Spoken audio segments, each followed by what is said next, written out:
ছোটবেলা থেকে যজ্ঞেশ্বর ভোলানাথের পুজো করত। সবাই বলে কৃষ্ণ ছিল বলে পঞ্চপাণ্ডব জিতেছে, এটা মিথ্যে কথা। কৃষ্ণ না থাকলেও পঞ্চপাণ্ডবই জিতত। কেন? পূর্ব থেকে নির্ধারিত হয়ে আছে। কবে বলবো? কুন্তী মা শিবের পুজো করতে যেত যজ্ঞেশ্বর ভোলানাথের। কখন? কুমারী অবস্থায়। তখন কুন্তী কুমারী, শিবের পূজা করতে। যখন বিয়ে হয়ে গেল তখনও কুন্তী শিবের পূজা করে। এইবার একদিন পর্বিত পর মুখোমুখি পড়ে গেল দুইজন, গান্ধারী আর কুন্তী। কেন? গান্ধারী কার মুখে শুনেছে যজ্ঞেশ্বর ভোলানাথের পুজো করলে সংসারে মঙ্গল হয় এবং তার ছেলেরা জয়ী হয়। এই যাব পুজো করতে। এইবার যেদিন গান্ধারী সকালবেলা গেছে, দেখে কুন্তী পুজো করে বেরোচ্ছে। কুন্তী, কি হয়েছে? তুই এখানে কেন? বলে তুমি এখানে কেন? আরে আমার এলাকা, আমি আসবো নি। কুন্তী বলে শোনো, এই যজ্ঞেশ্বর ভোলানাথকে আমি কুমারী অবস্থা থেকে পুজো করি, তুমি তো আজ প্রথম এলে, এখানে হাত বাড়িও নি। কি করবি তুই? শোনো আমি বলে দিলাম, কাল থেকে এখানে আর তুমি এসো না। কুন্তী বলে তার মানে? আমি ছোটবেলা থেকে পুজো করি, আমি আসবো নি মানে? এই দুজনে এইবার মেয়ে ছেলে ঝগড়া, বোঝেন তো? আশকুর পাশকুর নিয়ে এবার বেঁধেছে ঝগড়া। এইবার হাতাহাতি হয়ে যাবে। তখন যজ্ঞেশ্বর ভোলানাথ বেরিয়ে এলেন মন্দির থেকে। কুন্তী, বাবা ঝগড়া বন্ধ কর। কেন বাবা? কাল সূর্য উদয়ের পূর্বে আমাকে 108টা স্বর্ণ চাপা দিয়ে যে পুজো করবে তার ছেলেরাই জিতবে, আমি তার দলেই থাকবো। এবার কুন্তী হচ্ছে ভিখারি, তার পক্ষে সম্ভব নয়, ভালো করে বুঝুন। কিন্তু গান্ধারী তো বহু টাকা, গিয়ে এই দুর্যোধনকে বলে দিয়েছে। দুর্যোধন একবারে কারিগর বসিয়ে সোনার চাপা ফুল তৈরি করাচ্ছে সোনা দিয়ে। কুন্তী এসে মন খারাপ, হবে না। ভীম বলছে মা খেতে দাও। কুন্তী বলে আজ রান্না বন্ধ, সব কাঁচা খেয়ে মর। আজ আর রান্না করবো না, সব কাঁচা যা আছে খা। খেতে দেবে না মা? না। যুধিষ্ঠির বলে মা কি হয়েছে? এই ব্যাপার। বলে দেখো মা, আমরা গরিব মানুষ, আমাদের ওই স্বপ্ন দেখে তো লাভ নেই, শুধু শুধু। কুন্তী বলে তাহলে কি হবে? খানিকক্ষণ পরে অর্জুন এসেছে। কি হয়েছে মা? তৃতীয় পাণ্ডব অর্জুন। কি হয়েছে? বললে আরে বাবা, যজ্ঞেশ্বর ভোলানাথ বলেছে কাল সূর্য উদয়ের আগে ব্রহ্ম মুহূর্তে 108টা সোনার চাপা দিয়ে যে ভোলানাথের পুজো করবে তার ছেলেরাই জয়ী হবে, ভোলানাথ তাদের দলেই থাকবে। অর্জুন বলে তা তুমি করবে? কোথায় পাবো বাবা আমি সোনার ফুল? আমি থাকতে তুমি ফুলের কথা ভাবছো মা? কটা দরকার বললে? 108টা। অর্জুন বলে মা, ব্রহ্ম মুহূর্তে 1008টা স্বর্ণ চাপা মন্দিরে পৌঁছে যাবে, চুপ করে রান্না করো, খাওয়া দাওয়া করে। যুধিষ্ঠির বলে মা ওর খালি ফাঁকা আওয়াজ, ও কোনো কমবেন নয়, খায় দায় ঘুমায় আর খালি ফাঁকা আওয়াজ দেয়। তুমি ওর কথা বিশ্বাস করছো? কুতা পাবে কি? উদ খেতে খুদ নেই, বাতাসে নড়ে হাঁড়ি, আর তার বড় বড় খালি ভাষা কাঁড়ি কাঁড়ি।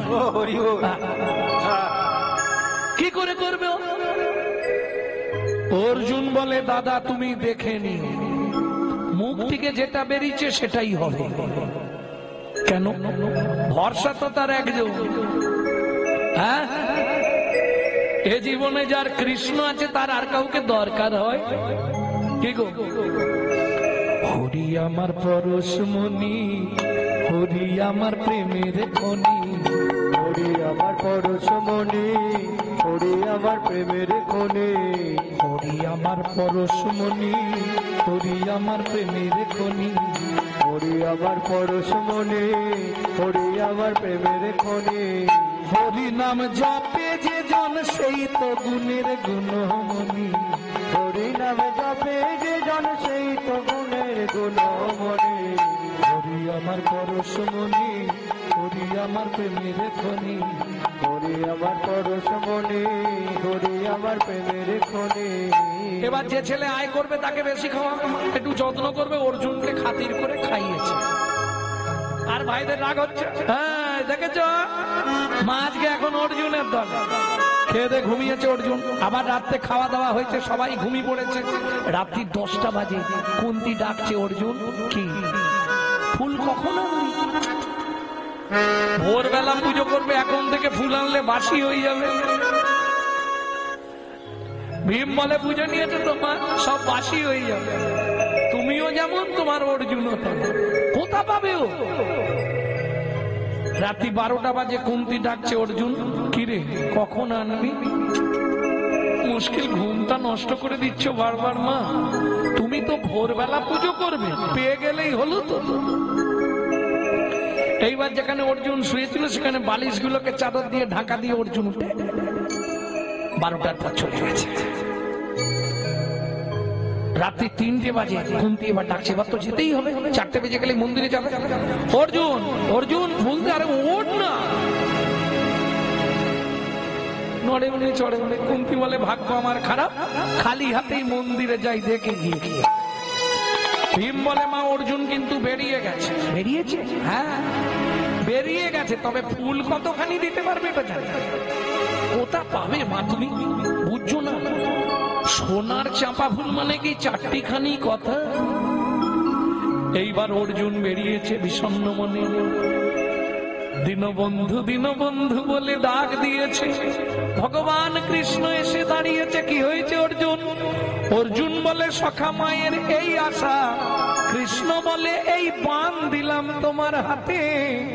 ধনুকে বাণ যোজনা করে রাবণের ভাই কুবেরের যেখানে মালপত্র আছে শুধু মেরে দিও। এই বাণের ক্ষমতা যা চাইবে তাই এনে তোমার সামনে হাজির করে দেবে। বেশ, কুবেরের ধন লুণ্ঠন করে নিয়ে চলে এলো বানগি। একটা দুটো নয়, 1008টা সোনার চাপা এনে কোথায় ফেলেছে দেখুন। যজ্ঞেশ্বর মহাদেবের যে বেদি, বেদির উপর ঢাকা দিয়ে দিয়েছে। কুন্তি গিয়ে দেখছে মন্দিরের মুখ থেকে একবারে ভর্তি ফুল। কি ব্যাপার বাবা? আর ভোলানাথ তো চাপা পড়ে গেছে, খালি হাতটা বের করে ডাকছে কুন্তি বাঁচারে, কুন্তি বাঁচারে। কি হলো? কোথা দিয়ে আওয়াজ হয়? দেখে ভোলানাথ হাত নাড়াচ্ছে। কুন্তি এ কি অবস্থা রে? হায় হায় হায় হায় হায়, যে আমি মরেই যাবো, এটা চাপা দিয়েছে। কুন্তি ফুলগুলো সরিয়ে বাবা বেরিয়েছে। কি ব্যাপার? তোর ছেলে নই বাবা, ধন্য ছেলে তো। আমি তো 108টা চেয়েছিলাম, এ তো লাখখানেক চাপা দিয়ে দিয়েছে। কি করে হলো? তো সে ছেলে কোথায় তা তো আমি জানি না বাবা। অর্জুন বসে আছে একবারে বাবার বেদির পিছনে চুপ করে। বসে বসে কি করছে জানো? কাঁদছে আর গাইছে, যার কৃষ্ণই আছে তার ভয় কি আছে? যার কৃষ্ণ আছে তার ভয় কি আছে? ওগো মাগো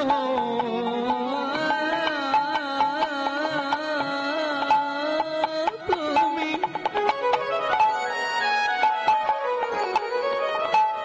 ভবো না মা, যার কৃষ্ণই আছে তার ভয় কি আছে? ওগো মাগো তুমি ভবো নায়া, যার কৃষ্ণ আছে তার ভয় কি আছে? কুন্তি তোর এটা কোন ছেলে? বলে কেন বাবা, এ তৃতীয় পাণ্ডব অর্জুন। ভুলে যা, ভুলে যাব মানে ছেলের নামটাই ভুলে যা। এ যে ছেলে জন্ম দিয়েছিস তুই, এর নাম অর্জুন রাখলে হবে না। তবে একটা বান মেরে কুবেরের ভান্ডার লুট করে এনে চাপা দিয়ে দিল। একই যে সে ছেলে, আজ থেকে আমি যজ্ঞেশ্বর ভোলানাথ কথা দিলাম তোর এ ছেলের নাম রইল ধনঞ্জয়। একটা পয়েন্ট করো শুভেন্দু, অর্জুনের নাম ধনঞ্জয় হলো কি করে? ভক্তমন্ডলী, ভক্তিমতী মায়েরা, তাহলে বুঝে নেওয়া গেল। চিন্তা করিস নে, নিশ্চিন্তে বাড়ি যা, তোর ছেলেরাই জিতবে। কথা যা দিয়েছি উল্টাবে না। মৃত্যু দেবতা তো কৃষ্ণ নয়, মৃত্যু দেবতা কে? শিব, তাই না? মন্ত্রে আছে না, ওম স্ত্রম্বকং যজামহে সুগন্ধি পুষ্টিবর্ধনম উর্বারুকমিব বন্ধনান মৃত্যুর্মক্ষু অমৃত। মৃত্যুর্মুক্ষু অমৃত। মৃত্যুবাদ ফাঁড়া থেকে যদি রক্ষা পেতে হয় একমাত্র এই মন্ত্রটাই জপ করতে হবে আপনাকে, ডেইলি 108 বার করে। মৃত্যুবাদ ফাঁড়া কেটে যাবে, যত বড় ফাঁড়া থাক। তাহলে মৃত্যু দেবতা শিব। কৃষ্ণ ছিল বলে সবাই মরে গেল, পাণ্ডবরা জিতলো, এটা বলা ভুল। মৃত্যু দেবতা তো শিব। শিব মৃত্যু দিয়েছে, তবে তারা মরেছে। প্রেম সে বলল চৈতন্য মহাপ্রভু কি।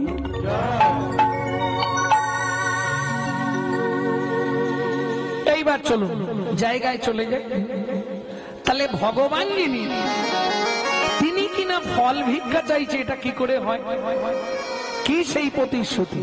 শাস্ত্র বলছে, ভাগবতে রাধা বিনোদ গোস্বামীজি লিখছে, পূর্বের প্রতিশ্রুতি করিতে পূরণ, হাত পাতে ফল মাগে ও যদু নন্দন। পূর্বের প্রতিশ্রুতি, কিসের প্রতিশ্রুতি? কোন পূর্বের প্রতিশ্রুতি, কার কাছে? চলুন শুনে নি। চন্দ্রকান্ত নামে আগে ধার্মিক রাজন, চন্দ্রকান্ত নামে এক ধার্মিক রাজন, চন্দ্রবংশের রাজা প্রজার জীবন, চন্দ্রবংশের রাজা প্রজার জীবন। হেমকান্তা স্ত্রী তার অতি গুণবতী, হেমকান্তা স্ত্রী তার অতি গুণবতী, ত্রিভুবনে তাহার মতো নাই কোন সতী। ত্রিভুবনে নাই কোন তার মতো সতী। ভগবান তো সবাইকে সব দেয়নি, সব দিলে তো ভগবান হয়ে যাবে।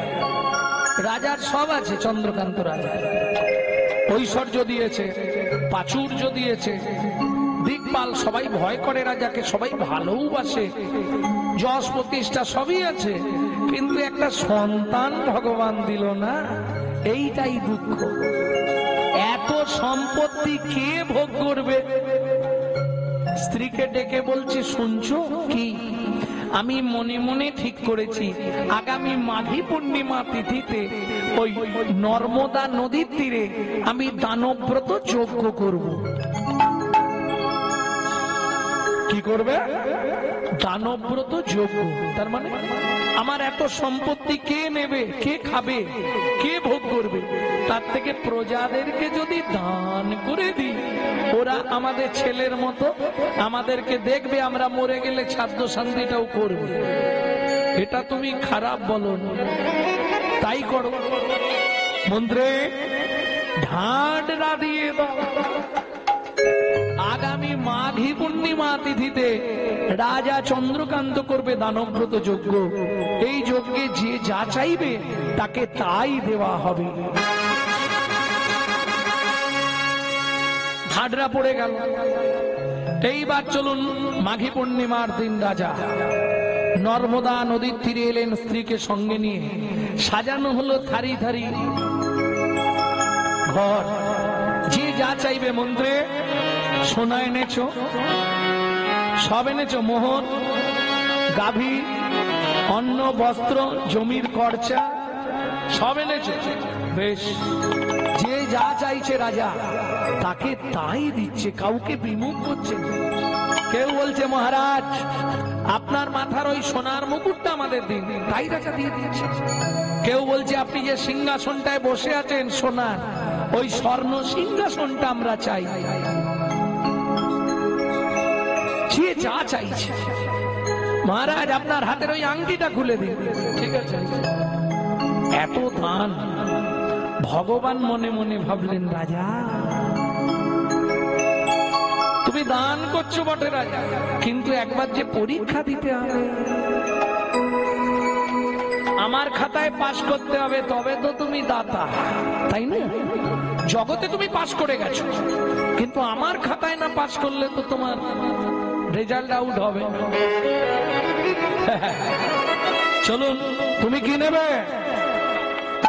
মন্ত্রী, একে 1 বস্তা মোহর দিয়ে দাও, পোশাক কিনবে। তোমার কি চাই? রাজামশাই, আপনি যে পালঙ্কে ঘুমান, ওই পালঙ্কটা দিন।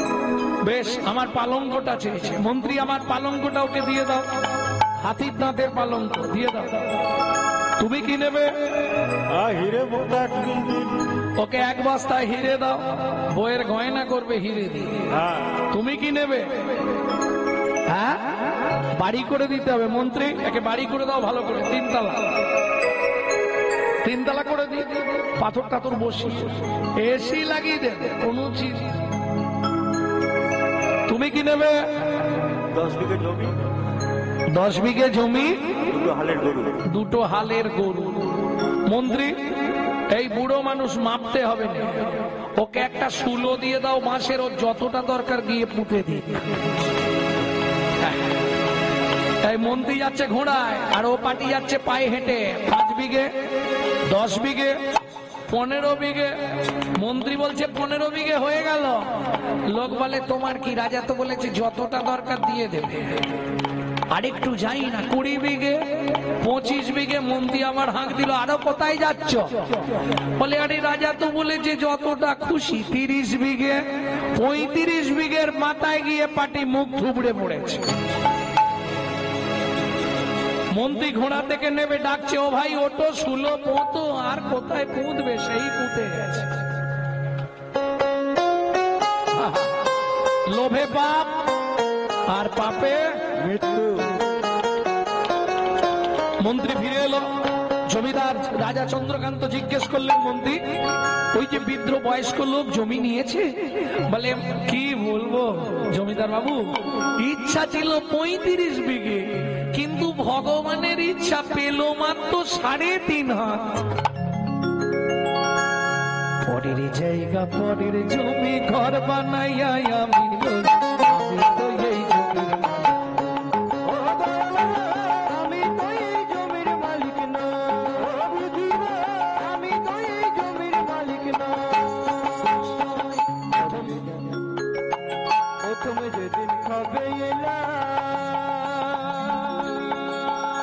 তুমি দিলে নতুন ঘর,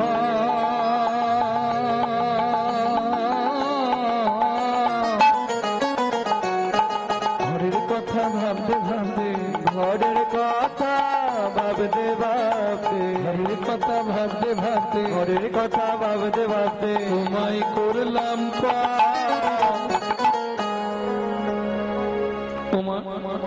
একজন ব্যক্তি বলতে পারবেন আপনার ঘরের দরজাটা কবে খুলেছিল? বলতে পারবেন না? সে কি? আরে তোমার চোখ কবে খুলেছিল বলতে পারবে না? চেষ্টা করলেই পারবে। যাক, যদি বলতে পারো আমি কীর্তন ছেড়ে সারা লাইফ তোমার বাড়ি ঝাড় দেবো। কেন? মাতৃগর্ভে থাকাকালীন চোখ ফোটে, আর চোখ খুললে তবে বাচ্চা বাইরে আসার জন্য ছটফট করে। আচ্ছা, তাহলে খোলার ডেট বলা যাবে না, বন্ধের ডেটটা তো বলা যাবে। কেন? বলে, বাবু খোলার ডেটও বলতে পারবো না, বন্ধের ডেটও বলতে পারবো না। কেন? আমার ঘরের চাবি তোমার হাতে, ঘরের চাবি তোমার হাতে, ঘরের চাবি তোমার হাতে, ঘরের চাবি তোমার হাতে। সে ভাবনা ভাবলাম কই, আমি তো এই জমির মালিক। আমি তো এই জমির মালিক না, আমি তো তাই গৌরী হরি হরি হরি, আমি এই জমির মালিক নই। আপনাদের যদি কলকাতায় কোনো আত্মীয় থাকে, আমরা অনেকেই ভাবি এই ঘরটা বুঝি আমাদের নিজস্ব ঘর। না, এটা ভুল করবেন। এটা আমাদের বাপ কেলে সম্পত্তি নয়, এটা ভাড়াটে ঘর। মাসে মাসে ভাড়া, যারা যদি কলকাতায় আপনাদের আত্মীয় থাকে জেনে নেবেন, 1 থেকে 5 তারিখের মধ্যে আপনাকে ভাড়া পেমেন্ট করতে হবে। ভাড়া না পেমেন্ট করলে হঠাৎ করে দেখবেন প্রবলেম দেখা দেবে। কি প্রবলেম? বাবু বলুন, ঘরে লাইট জ্বলছে না, ভাড়া দিয়ে যাবেন তবে লাইট দেবো। বাবু বাথরুমে জল পড়ছে না, ভাড়াটা পেমেন্ট করবে তবু জল ছাড়া হবে। এটাই সিস্টেম। এই ঘরেরও একই সিস্টেম। আপনি যদি সময় সময় ভাড়া না দেন, হঠাৎ করে দেখবেন স্যাটেলাইট অফ করে দিয়েছে। মাঝে মাঝে দেখেননি ঘর এক সাইড ধসি দেয়, বাকি দেয়, রাস্তা কিছু নেই, পেমেন্ট আপনাকে করতেই হবে। ভাড়া না দিলে হঠাৎ করে বাথরুমে জল বন্ধ করে দেবে, পেট ফুলে জয় ঢাক, কিডনি ড্যামেজ। দুঃখ পেলে হবে না, দুটো জায়গায় আপনাকে দিতেই হবে, হয় ভগবানকে দে নালে ডাক্তারকে দে। দিতে হবে না কাদের? ওই দিন রাত নামকে আশ্রয় করে থাকতে হবে।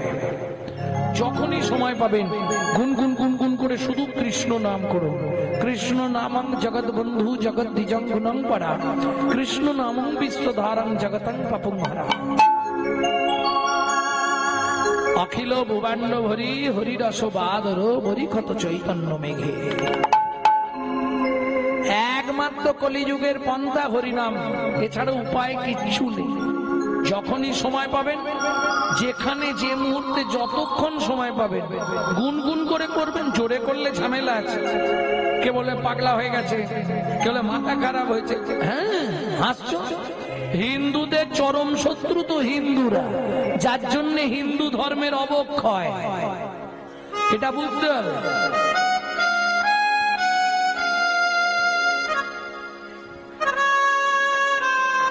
কথাগুলো শুনতে হয়তো একটু গায়ে বাঁধবে।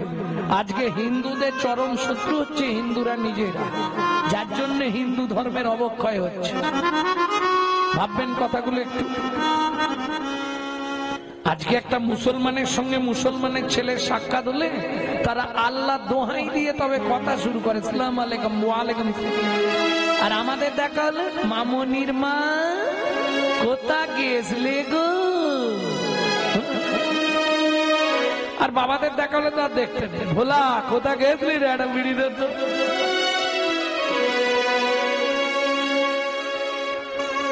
হ্যাঁ, শেষ করে দেবো।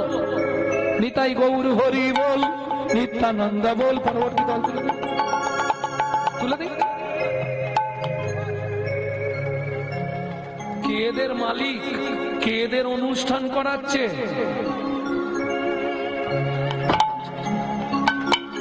কি ভুল করে যে আসলে বাংলা নিয়েছিলাম বাবা।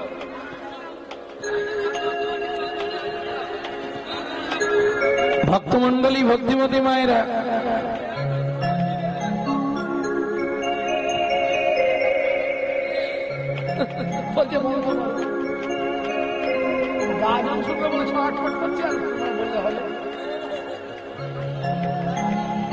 ভক্তমন্ডলী, ভক্তিমতী মায়েরা, এই ঘরের মালিক তুমি নয়, এই ঘরে একজন মালিক আছে। এই ভাবনা যদি তুমি ভাবতে পারো, আর যখনই সকালবেলা ঘুম থেকে উঠবে শুধু ভেবে নিও ক্যামেরা চলছে। তুই যত করবি চালাকি, তোকে যাবার আগে রোগড়ে রোগড়ে মারবো, তখন বুঝবি জ্বালাকি। এইটা মাথায় রাখলেই বেঁচে যাবে তুমি, ছাড় কেউ পাবে না। স্বয়ং ভগবানকে বেদের হাতে তীর খেয়ে মরে যেতে হয়েছে, রামচন্দ্রকে সরজুতে ঝাঁপ দিয়ে প্রাণ ত্যাগ করতে হয়েছে। তুমি আমি তো দুধ চাই, ছাড় পাবে? জয় রাধে। এখনো সাবধান, আগে নিজের চরিত্র সংশোধন করো, তারপর কীর্তন শুনতে আসবে। কি ভেতরে ময়লা ভরা আর ওপরে চকচকে সুন্দর পোশাক, মুখে আছে অন্তরে নাই, তেমন শিক্ষার মুখে ছাই।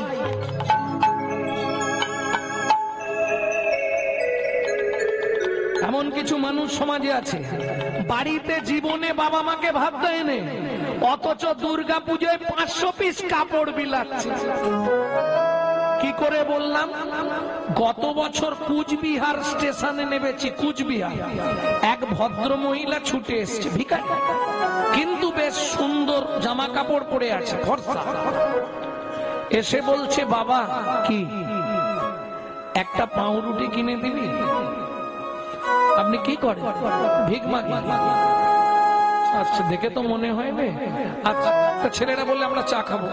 চা খাও, কি খেতে চায় খাই। নিয়ে গেছে, দুটো পাউরুটি হাতে নিয়েছে। নিয়ে এসে বলে, বাবা তোর সঙ্গে একটু কথা বলবো। কি কথা বলবেন? অবশ্যই, আমি যাবো দিনহাটা, দিনহাটা থেকে গাড়ি এলে আমাকে নিয়ে যাবে, একটু বস না। বসেছে। কোথায় থাকিস? কেন? হাওড়া। বলছে আমার ছেলে সেক্টর 5-এ থাকে, সল্টলেকে। কি করে? ওই যে কি চ্যাটার অ্যাকাউন্টটা, যার এখন ভাবুন মিনিমাম 1,40,000 টাকা মাইনে আছে। আপনি ভিক্ষা করেন কেন? কি করব? আমাকে নিয়ে গেছিল, 1 মাস রাখার পর বৌমা বলল মায়ের এখানে জল হাওয়া শুট করবে না, মাকে গ্রামে দিয়ে এসো। ওই যে ছেলে দিয়ে গেছে আজ 5 বছর, আর যোগাযোগই রাখে। কি করব বল? প্রতি বছর দুর্গাপূজায় আমার ছেলে 500 করে কাপড় দান করে, 500 পিস। বাহ, তোমার ছেলেকে প্রণাম। কি হবে? লাভ হবে কিছু? মুখে আছে, অন্তরে নাই, তেমন শিক্ষার মুখে চাই, কোনো লাভ নাই। যতই যাও না মন্দিরেতে, আর যতই করো গঙ্গা স্নান, বাবা মায়ের না সেবা করলে খুশি হয় না ভগবান।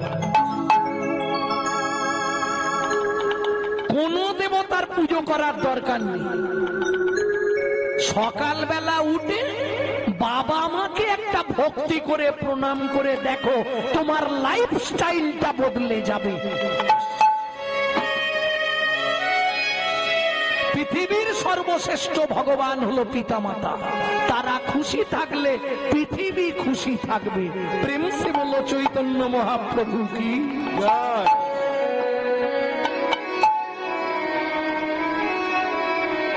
ভক্তমন্ডলী, ভক্তিমতী মায়েরা, তাহলে চলুন ওই জায়গাটায় আবার ফিরে যেতে হবে।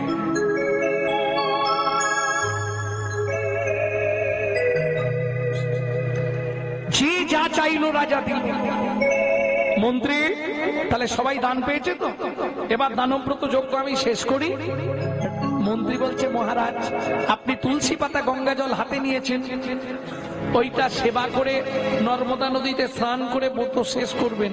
তার আগে আপনি একবার জিজ্ঞেস করে নিন না, কেউ কি বাকি আছো? আমি আছি গো। মন্ত্রী, কে বললে বাকি আছে? মহারাজ আমি আসছি। এদিক ওদিক তাকাচ্ছে, কেউ নেই। হঠাৎ সামনে এসে দাঁড়িয়ে গেল। কে? কালে নারদ ঋষি দাঁড়ালো সম্মুখে আসি। কালে নারদ ঋষি দাঁড়ালো সম্মুখে আসি। কহিলেন মধুর বচন, কহিলেন মধুর বচন। আমি এখনো বাকি আছি, আমি এখনো বাকি আছি, আমি এখনো বাকি আছি, আমি এখনো বাকি আছি। তুমি আমায় দান করো রাজা, বাকি আছি, আমায় দান করো রাজা, আমি এখনো বাকি আছি।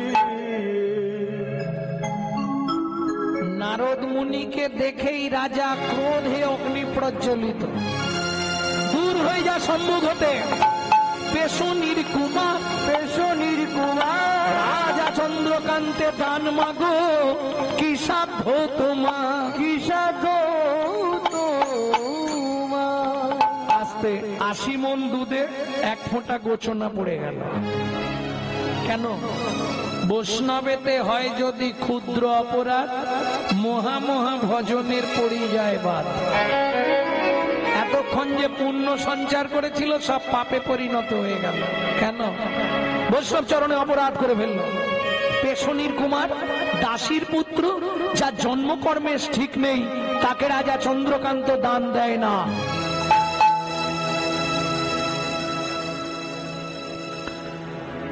এত ক্রোধ রাজা, নারদ মুনি স্তম্ভিত হয়ে গেলেন।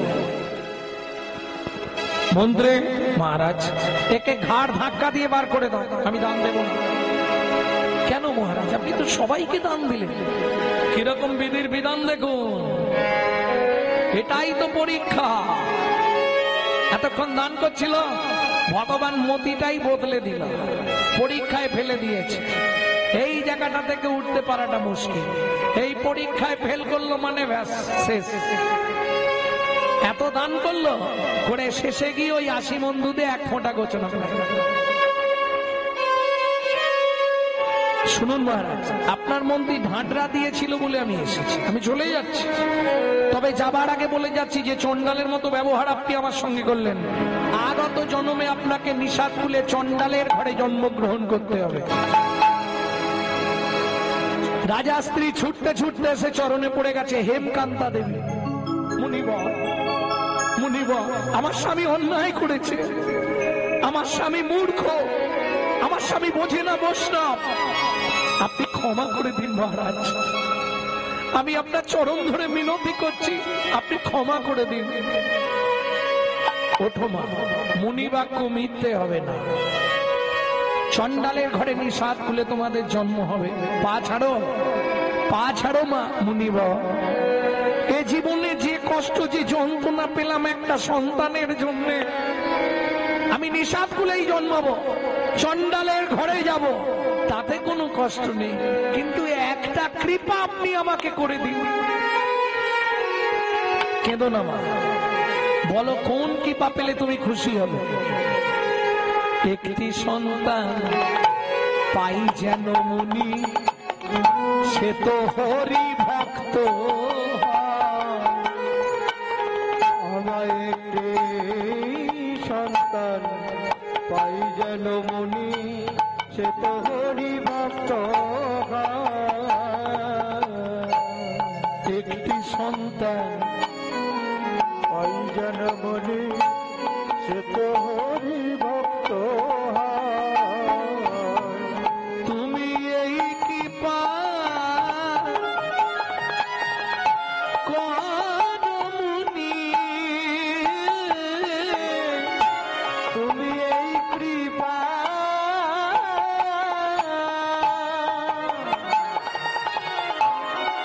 করো মুনি,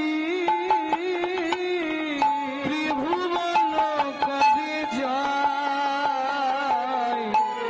একটি সন্তান পাই যেন মুনি, হরি ভক্ত।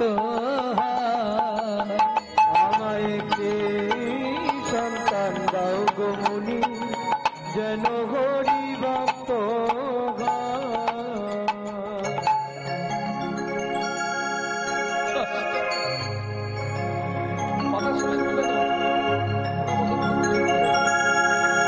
মুনিবর, নারদ মুনি বললে আশীর্বাদ করিব।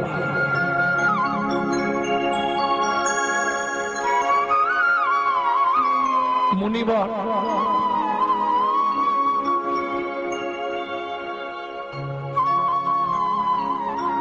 কৃপা হবে তো? নিশ্চয়ই হবে। এত বলি নারদ মুনি করিল গমন, করিল গমন, রাজা রানী হইল দোহান, একতে মর, একত্রে মর। ও মায়েরা, একটা গোপন তত্ত্ব বলে দিই, যদিও সময় নেই আপনাদের আর। কি সময় নেই? না না, গানের সময়ের কথা বলছি না।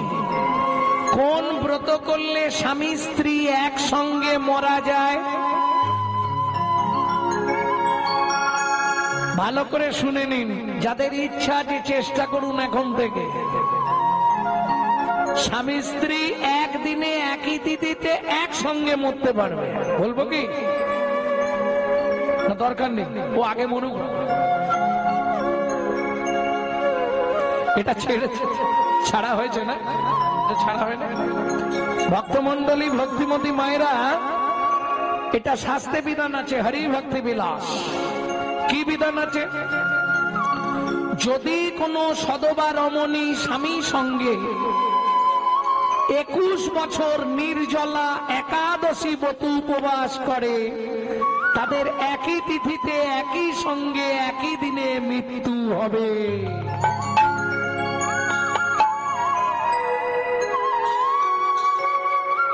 যাদের বয়স কম আছে এখন থেকে শুরু করে দাও, অসুবিধে নেই, হতেই হবে। দুজন একসঙ্গে মরল, আবার দুজনে একই জায়গায় জন্মালো, আবার দুজনেরই বিয়ে হলো একসঙ্গে। কজনম চলবে দেখুন? 3টে জন্মের জুটি। রাজা চন্দ্রকান্ত হেমকান্তা। দাপর যুগে সত্য, তেতা যুগে দুজন জন্মালো কোথায়? সিংহামপুর। সংসার বাঁধলো সবর, সবরী। একটা ছেলে হলো, নাম রাখলো গুহক। এক সময় রামচন্দ্র 14 বছর বনে গিয়েছিল, কারণটার বলছিনি। গুহকের সঙ্গে বন্ধুত্ব হয়। এই যখন বন্ধুত্ব হলো, কি করে বন্ধুত্ব? রামচন্দ্র বুকে হাত দিয়ে কাঁদছে বনের মধ্যে। সেই সময় সবরী মায়ের ছোট্ট ছেলে গুহক ওই মাথায় করে কাঠের বোঝা নিয়ে আসছে। বনের মধ্যে কে একজন কাঁদছে মনে হচ্ছে, গিয়ে দেখে ও মা, কি সুন্দর দেখতে লোকটাকে, কত বড় চেহারা। ও লোকটা, বুকে হাত দিয়ে কাঁদছো কেন? রামচন্দ্র বলে, প্রচন্ড পিপাসা লেগেছে, ছাতি ফেটে যাচ্ছে, এখানে একটু জল কেউ দিচ্ছে না, জল পাওয়া যাচ্ছে না। ছেলেটা বলে, এখানে মরুভূমি, তুমি কোথায় জল পাবে? দাঁড়াও আমি দেখছি কোথায় পাওয়া যায়। বাচ্চা ছেলের বুদ্ধি দেখে ও একটা কচু পাতা ছিঁড়েছে, আর তর্জনী আঙুলটা চোখের মধ্যে দিয়ে ঘষা দিচ্ছে, আর ভগবানকে বলছে, ভগবান জল দাও, না হলে লোকটা মরে যাবে। লোকটা মরে যাবে। লোকটাও যে ভগবান এটা বাচ্চাটা জানে না। তাহলে ভগবানকে বলছে, ভগবান জল দাও, ভগবানকে মাথা।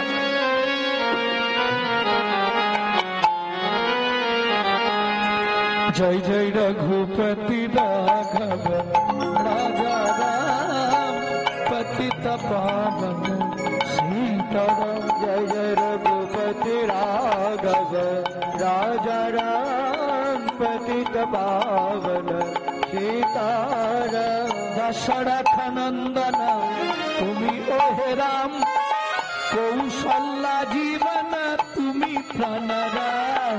দশরথ নন্দন তুমি প্রাণরাম, কৌশল্যা জীবন তুমি অভিরাম। রঘুপতি রাঘব রাজা রাম পতিত পাবন সীতারাম। জয় জয় রঘুপতি রাঘব রাজা রাম পতিত পাবন সীতারাম। ও লোকটা, এই নাও একটুখানি কচু পাতায় জল পেয়েছি, এটা খেয়ে নাও। হাতে দিয়েছি, রামচন্দ্র কচু পাতাটা ধরে, খোকা এটা কি জল রে? তোমাকে মিথ্যে বলবো না, এখানে কোথাও জল নেই, আমি চোখ থেকে জল বার করে তোমায় দিলাম। যা বলেছে চোখ থেকে জল বার করে দিলাম। ভগবান রামচন্দ্র গিয়ে গুহককে বুকের মধ্যে জড়িয়ে ধরেছে, আর যা জড়িয়ে ধরেছে গুহক চিৎকার শুরু করেছে, ঠাকুর কিরে তোমার জাত মরে যাবে তো? কেন? আমি চন্ডালের ছেলে গুহক, তোমার নাম? আমার নাম শ্রী রামচন্দ্র। তাহলে তুমি ঠাকুরের লোক, তুমি আমাকে ধরলে কেন? পাড়ার লোকেরা বলে আমাদের ছুলে নাকি জাত চলে যায়, আর তুমি আমাকে জড়িয়ে ধরলে। গুহক, শাস্ত্র কি বলে জানিস? কি? চন্ডাল হবি মুনি শ্রেষ্ঠ, হরি ভক্তি পড়ায় না। ঠাকুর বুঝলাম না, খুলে বলো। শোন গুহক, চন্ডাল চন্ডাল নহে। যদি কৃষ্ণ বলে ব্রাহ্মণ চন্ডাল হয় যদি অসৎ পথে চলে।